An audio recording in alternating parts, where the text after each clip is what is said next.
లక్ష రూపాయల మార్క్ ని టచ్ చేసిన బంగారం 10 గ్రాముల బంగారం ధర 1,02,260 అంతర్జాతీయ మార్కెట్లో ఔన్స్ గోల్డ్ $3,430 తెలంగాణ పెట్టుబడులు పెట్టాలన్న రేవంత్ జపాన్ పారిశ్రామికవేత్తలకి సీఎం పిలుపు ఒసాకా ఛాంబర్ ఆఫ్ కామర్స్ కి ఆహ్వానం ఏపీ సిట్ అదుపులో రాజ్ కేసిరెడ్డి శంషాబాద్ లో పట్టుకున్న అధికారులు కేసిరెడ్డిని విజయవాడకి తరలించబోతున్న సిట్ అకాల వర్షాలకి 23,000 ఎకరాల్లో పంట నష్టం రైతుల్ని ఆదుకుంటామన్న తుమ్మల సీఎం విదేశాల నుంచి రాగానే పరిహారం మే 2న అమరావతిలో ప్రధాని మోదీ పర్యటనకి అట్టహాసంగా ఏర్పాట్లు 1,00,000 కోట్ల పనులకి శంకుస్థాపనలు ప్రారంభోత్సవాలు బీఆర్ఎస్ నేతల కోసమే ధరణి తెచ్చారు మేం పేదల కోసమే భూభారతి చట్టం తెచ్చాం జిల్లాకో పైలట్ మండలం ఎంపిక చేస్తామన్న పొంగులేటి వక్ఫ్ సవరణ చట్టంపై నిరసన నంద్యాల జిల్లా ఆత్మకూరులో ముస్లింల భారీ ర్యాలీ వెనక్కి తీసుకోవాలని డిమాండ్ వక్ఫ్ సవరణ బిల్లుకి మేం వ్యతిరేకం వక్ఫ్ ఆస్తుల్లో ప్రభుత్వ జోక్యం సరికాదు మిర్చి రైతుల్ని సర్కార్ దగా చేసిందన్న అంబటి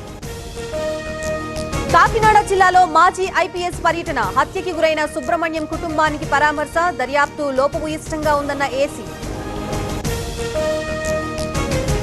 బీఆర్ఎస్ కాంగ్రెస్ పై కిషన్ రెడ్డి సెటైర్లు ఎంఐఎం చేతిలో కీలు బొమ్మలని మండిపాటు రెండు పార్టీలకి ఓఐసీ బాస్ అంటూ విమర్శలు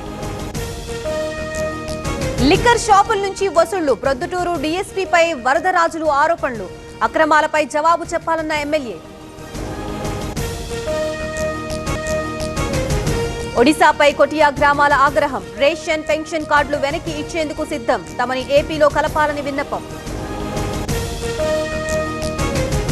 మేడ్చల్ జిల్లాలో ఏసీబీ సోదాలు నాగారం మున్సిపల్ ఆఫీస్ పై ఏసీబీ దాడి 1,10,000 లంచంతో దొరికిన డీఈ హైదరాబాద్ లో ఈ సిగరెట్ల ముఠా అరెస్ట్ ర్యాపిడో ఊబర్ డిటిడిసి ద్వారా డోర్ డెలివరీ 400 మంది కస్టమర్లలో 13 మంది మైనర్లు మోదీతో అమెరికా ఉపాధ్యక్షుడు జేడీ వాన్స్ భేటీ అమెరికాలోని భారతీయ విద్యార్థుల సమస్యలపై చర్చ అమెరికా టారిఫ్స్ పైన ఫోకస్ బెంగాల్లో రాష్ట్రపతి పాలన విధించాలని కొన్ని పిటిషన్లు ఉపసంహరణకి సుప్రీం అనుమతి సిట్ విచారణ కోరిన పిటిషన్లు తోసిపుచ్చిన కోర్టు రోహిత్ వేముల చట్టం తీసుకురావాలి కాంగ్రెస్ పాలిత రాష్ట్రాల సీఎంకి రాహుల్ లేఖలు విద్యా వ్యవస్థలో వివక్ష రూపుమాపాలని విజ్ఞప్తి 500 రూపాయల నోటుపై అలర్ట్ దొంగ నోట్లు చెలామణిలోకి వచ్చాయన్న హోంశాఖ ప్రజలు అప్రమత్తంగా ఉండాలని సూచన